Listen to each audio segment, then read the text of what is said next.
আসসালামু আলাইকুম। Technical trading tips BD চ্যানেলের পক্ষ থেকে মার্কেট আপডেটে সকলকে জানাই স্বাগতম।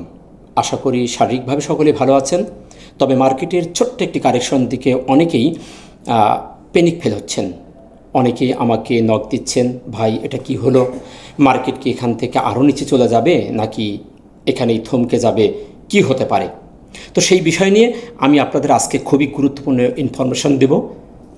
আশা করি ততক্ষণ ভিডিওটি মনোযোগ সহকারে দেখবেন এবং মূল আলোচনা যাওয়ার আগে বলবো, আপনি যদি চ্যানেলে নতুন হয়ে থাকেন তাহলে অবশ্যই চ্যানেলটিকে সাবস্ক্রাইব করে রাখবেন, যাতে খুবই গুরুত্বপূর্ণ ইনফরমেশনগুলো সবার আগে আপনি পেয়ে যেতে পারেন। চলুন আমরা আমাদের মূল আলোচনায় চলে যাই। আমি আমার গতদিনের আলোচনায় আপনাদেরকে স্পষ্টভাবে বলেছি যে মার্কেট খুবই সুপার একটি জায়গা আছে। কেন বলেছি? পরপর দুটি যে ক্যান্ডেল করছে, এ ধরনের ক্যান্ডেল এবং ভলিউম আমরা যদি একটু গভীরভাবে পর্যবেক্ষণ করি তাহলে এখানে স্পষ্টভাবে আমরা দেখতে পাই যে মার্কেটের ভিতরে খুবই স্ট্রংলি একটি মানি ফ্লো বৃদ্ধি পাচ্ছে এবং বড় বড় প্লেয়াররা যারা মার্কেট মেকার তারা এখানে ইনভলভ হয়েছে। তবে মার্কেট চলার পথে ছোটোখাটো কারেকশন, ছোটোখাটো একটু যে ওয়েভ সৃষ্টি করে, এটা অত্যন্ত খুবই পাওয়ারফুল একটি কাজ করে। আমরা এর আগেও বিভিন্ন জায়গায় দেখেছি। আপনারা দেখেছেন এই এলাকাটি গত 26 এবং 27 আগস্ট আমরা দুটি ক্যান্ডেল দেখেছিলাম। 2 দিন পজিটিভ হওয়ার পরে দুটি ক্যান্ডেল করেছিল। অ্যাজ লাইক ক্যান্ডেলটি আজকে করেছে, একটু বডিটি বড় হলেও সেম ক্যান্ডেল আমি বলবো।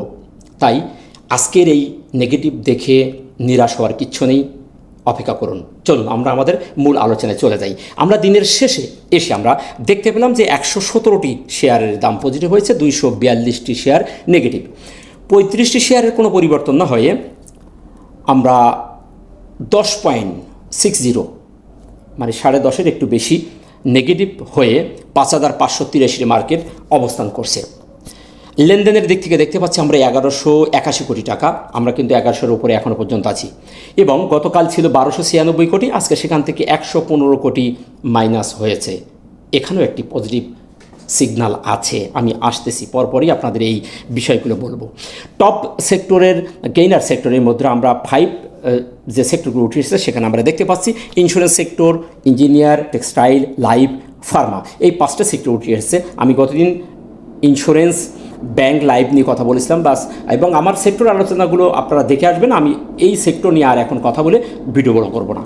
টপ ভ্যালুর ভিতরে আমরা দেখতে পাচ্ছি ফার্মা, টেক্সটাইল, ইঞ্জিনিয়ার, ফুড এবং ব্যাংক। আশা করি এই সেক্টরগুলোর দিকে একটু দৃষ্টি রাখবেন। চলুন আমরা আজকে দিনের শেষ পর্যায়ে যে ক্যান্ডেলটি হয়েছে, আমরা সবচেয়ে গুরুত্ব সহকারে প্রাইস অ্যাকশনের যে বিষয়টিকে আমরা দেখে থাকি সেটি হলো প্রাইস অ্যাকশনের ক্যান্ডেল স্টিক প্যাটার্ন। এটি 70-80% এখান থেকে আমাদের দিগ্নির্দেশনা প্রদান করে।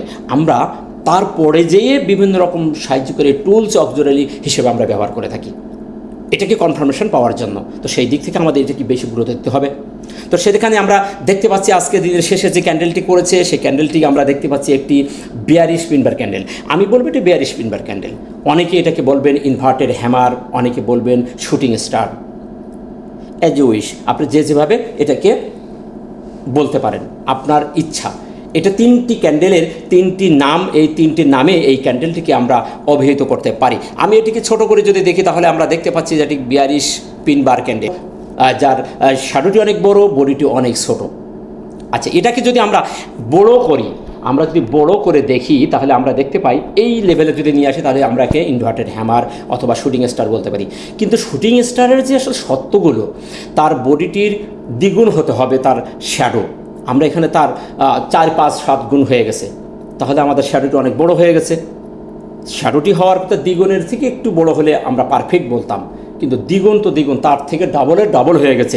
তো সেক্ষেত্রে আমরা এখানে ক্যান্ডেলটির যে পারফরমেন্স সেটা দেখছি নেগেটিভের পারফরমেন্স অনেক বেশি। সেখানে আমরা শুটিং স্টারও বলতে পারি, এটাকে আমরা ইনভার্টেড হ্যামারও বলতে পারি, এটাকে আমরা পিনবারও বলতে পারি।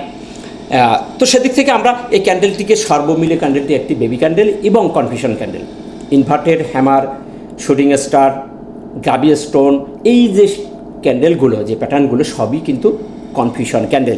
তবে সর্বশেষ মিলে সামারিস্ট করে যদি আমরা দেখতে চাই তাহলে ক্যান্ডেলের যে গতিবিধি নেগেটিভের নেগেটিভের যে প্রবণতা সেটি সবচেয়ে বেশি আজকে পরিলক্ষিত হয়েছে। সেদিক থেকে ক্যান্ডেলটি কনফিউশন হলেও নেগেটিভের প্রবণতা বেশি। আশা করি বিষয়টা আপনারা বুঝতে পেরেছেন। এখন আসুন আমাদের অবস্থানের দিক থেকে যদি দেখি তাহলে অবস্থানটা আমার কাছে ভালো বলতে কেন সাপোর্টের কাছাকাছি। এখন আসুন সেই সাপোর্টটা কোথায় ছিল, আমরা আমাদের গতকালকের যে অ্যানালাইসিস সেখানে আমি বলেছিলাম যে এই লেভেলটি আমাদের খুব গুরুত্বপূর্ণ সাপোর্ট জায়গা, এটা আমাদের জন্য ইম্পর্টেন্ট একটি সাপোর্ট জোন। আপনাদের অবশ্যই মনে আছে সেটি বলেছিলাম 5561 থেকে 5536 এই জায়গাটি আমাদের সাপোর্ট লেভেল, এটা আমাদের এখন সাপোর্ট। আমরা এখন রেজিস্ট্যান্সের কথা চিন্তা করবেন, যেহেতু আমাদের মার্কেট নেগেটিভ একটা সিগন্যাল দিয়েছে, নেগেটিভ এখন এটা কদিন যাবে, এখন কনফার্মেশন পেতে হবে এবং আমাদের মার্কেট এখান থেকে বড় আকারে পতন হওয়ার কোনো সম্ভাবনা আমি দেখতেছি না। তাই আমাদের এখন কোথার থেকে সে ঘুরে যাবে এই জায়গাটিকে আমাদের এখন উদ্ঘাটন করতে হবে। তো আমরা দেখতে পাচ্ছি যে আমাদের ইম্পর্টেন্ট সাপোর্ট 5561 থেকে 5536। এখন আসুন এই জায়গা থেকে আমরা মার্কেটটিকে কোথায় ঘুরতে পারে। আমাদের মার্কেট যেহেতু নেগেটিভের প্রবণতা, নিম্নগামীর প্রবণতা একটু বেশি দেখতে পাচ্ছি, সেক্ষেত্রে আমাদের মার্কেট আগামীকাল আবারও নেগেটিভ হওয়ার একটি সম্ভাবনা আছে। টেকনিক্যাল আমি যেটুকু দেখছি, আমি মনের সান্ত্বনা দেওয়ার জন্য আমি কোনো কথা আপনাদের বলি, এটা আপনারা জানেন, যেটা আমি দেখি নেগেটিভের সম্ভাবনা দেখলে নেগেটিভ, পজিটিভের সম্ভাবনা দেখলে আমি পজিটিভ। যেখানে যে টুলস যেভাবে কথা বলে আমি কথাগুলো আপনাদের সামনে উপস্থাপন করার তাই আমি উপস্থাপন করি। এখন সিদ্ধান্ত নেবেন আপনারা।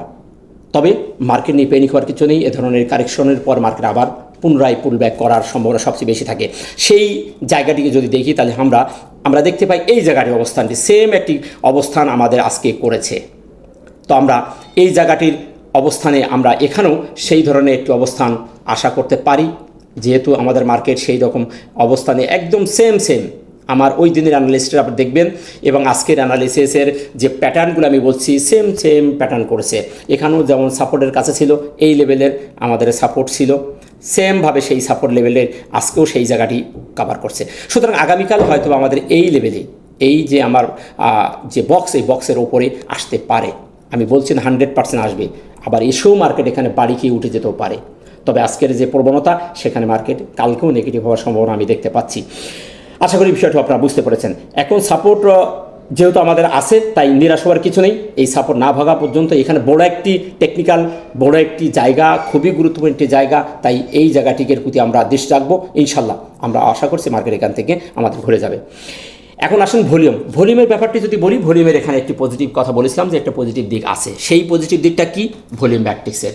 আমরা জানি ভলিউমের ম্যাট্রিক্সের যে দিকগুলো আমরা জানি যে ভলিউম ম্যাট্রিক্সের একটা থিওরি আছে যে ভলিউম যদি কমে যায়, প্রাইস যদি কমে যায় তাহলে কিন্তু পজিটিভ একটা সিগন্যাল। এটি বিপরীতমুখী যদি হয় তাহলে নেগেটিভ। আমরা এখানে বিপরীত মুভি দেখতে পাচ্ছি না, আমরা সমমুখী দেখতে পাচ্ছি। যেহেতু আমাদের ভলিউম কমে গেছে, আজকে প্রাইসও আমাদের 10.5 পয়েন্ট কমে গেছে। সুতরাং দুটোটা যেহেতু নেগেটিভ, সেক্ষেত্রে পরের দিন পজিটিভ হওয়ার সম্ভাবনাই বেশি থাকে। এখন দেখার বিষয় আগামীকাল যেহেতু কনফিউশন, সেই কনফিউশনে কী ধরনের মার্কেট বিহেভ করছে। আশা করি বিষয়টিও আপনারা বুঝতে পেরেছেন। নেক্সট আমরা আমাদের মূল খুবই গুরুত্বপূর্ণ যে টুলসটি আমরা দেখে থাকি সেই টুলসের কাছে যাচ্ছি। আমরা MACD এবং হিস্টোগ্রামের যে অ্যানালিসিসটা আমি বলেছিলাম যে আমরা সবুজ বারের সন্ধান পাবো, আলহামদুলিল্লাহ আমরা পেয়ে গেছি। আমরা পরপর দুদিন দেখতে পাচ্ছি আমাদের মার্কেট আজকে 10.5 পয়েন্ট মাইনাস করলেও আমরা সবুজ বারের সেই স্ট্রংতা, সেই সজীবতা আমরা দেখতে পাচ্ছি খুবই সুন্দরভাবে আছে এবং যে ক্রসওভারটি হয়েছে সেটিও কিন্তু সুন্দরভাবে হয়ে আছে। সুতরাং এই টুলসের ভাষ্য অনুসারে কোনো প্রকার প্যানিক না নিয়ে নিশ্চিন্তে বসে থাকাটাই বেটার বলে আমি মনে করছি। নিঃসন্দেহে মার্কেট আমাদের আগামীকাল না হলে তার পরের দিন সুন্দর একটি পজিটিভ সিগন্যাল আমাদের দিবে এবং এই বারগুলিটি আবার সবুজ বারে পরিণত হবে। আমরা সবুজ বারের সেই ধারাবাহিকতাও দেখতে পাচ্ছি, খুব সুন্দর আছে, পর্যায়ক্রমে বড় আছে। আজকে মার্কেট নেগেটিভ হওয়ার পরে এই বারটি কিন্তু হালকা সবুজ হয় নাই। সুতরাং নিঃসন্দেহে মার্কেট পজিটিভ আছে এবং বাইমুডি আছে। নেক্সট যদি আমরা এখন দেখব আমরা RSI যে অ্যানালিসিসটি বলেছিলাম এখানে খুবই সুপার অবস্থানে আছে। RSI 70-র উপরে আছে। আজকে আমরা 72, কালকে দেখেছিলাম 74, গতকালকে ছিল। সুতরাং 70-র উপরে আছে। এখানেও আমাদের মার্কেট একটি বুলিশ এবং ভালো একটি মুভমেন্টে আছে। আশা করি 70-র কাছ থেকে মার্কেট আবারও পুল ব্যাক করবে, সেখানে বাড়ি খেয়ে আবারও মার্কেট ওখান থেকে পুল ব্যাক করে উঠে যাবে। তো আশা করি এই বিষয়গুলো আপনারা বুঝতে পেরেছেন। চলুন আমরা এই জায়গাটিকে একটু টাইম ফ্রেমে দেখে আসি। আমরা যেহেতু 1 আওয়ার টাইম ফ্রেমে এই জায়গাকে খুবই গুরুত্ব সহকারে দেখে থাকি, সেই 1 আওয়ার টাইম ফ্রেমটা দেখি। 1 আওয়ার টাইম ফ্রেমে আমরা যে জায়গাটি দেখতে পাচ্ছি, আমি যেটা বলেছিলাম যে আমরা ইনভার্টে হ্যামার বলেন, শুটিং স্টার বলেন, আমরা পিনবার বলেন, সেই 3টি ক্যান্ডেলের প্রত্যেকটি ক্যান্ডেল আমরা এখানে দেখতে পাইছি 3টি প্যাটার্ন করেছে। 3টা ঘন্টায় 3টি প্যাটার্ন করেছে, 3টি ক্যান্ডেল করেছে। আমাদের প্রত্যেকটি ক্যান্ডেলের বায়ারদের থেকে সেলারের স্ট্রং ভূমিকা পালন করছে। আমরা সর্বশেষ দেখলাম প্রচণ্ড আকারের বাইমুডে যেয়ে সেটা আবার নেগেটিভ হয়ে চলে এসেছে। সেই ধারা অনুযায়ী আমরা আমাদের সেই নিচের সাপোর্টকে আমরা বলতে পারি যে এই লেভেলে আমাদের মার্কেটে আসার সম্ভাবনা আছে।